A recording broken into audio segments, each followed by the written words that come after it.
အမေတို့တခုကူညီပါပေါ့ဘာကူညီပေးရမလဲဆိုတဲ့အခါကျတော့အမေ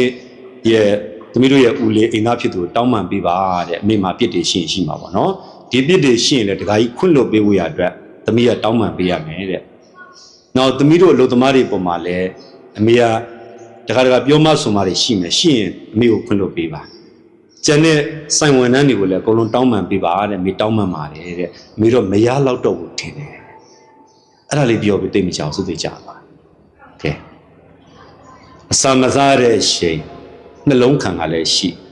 ဒါပေမဲ့နှစ်ရက်ကြော်တော့ခံလိုက်သေးတယ်အမြင်တွေကတော့မျိုးစုံသုံးသပ်ပြီးရေးကြတာပေါ့နော်ဒါဥစဉ်တို့မိသားစုကလည်းဒီမှာကျောင်းမှာရှိနေတော့မေးကြည့်မိတယ်အဲ့တော့မေးကြည့်မိတဲ့ခါကျတော့အော်ဒါကုသိုလ်အရှင်ကုသိုလ်တက်နဲ့နှလုံးသွင်းမှန်နဲ့အဲ့တော့နောက်ဆုံးချိန်ကိုအကောင်းဆုံးဖြတ်တန်းနိုင်တာဒါကိုပြောတာနော်အဲ့နောက်ဆုံးချိန်ဒီမှာ तू တောင်းပန်တရားရှိတာအနည်းဆုံး तू တောင်းပန်သွားတယ်အင်သားဖြစ်သူခဲနောက်ဆုံးချိန်ဒီမှာကြည့်လိုက်တော့ဆိုင်အလုပ်သမားဝန်ထမ်းတွေအတူနေတွေကိုလည်းတောင်းပန်သွားတယ်ဒါကောင်းတဲ့လက္ခဏာပဲဆိုရမှာပဲနော်အဲ့ဒီအသိမကြပါဘူးတဲ့အမေစုသိကြသွားတယ်ကဲကြည့်နော်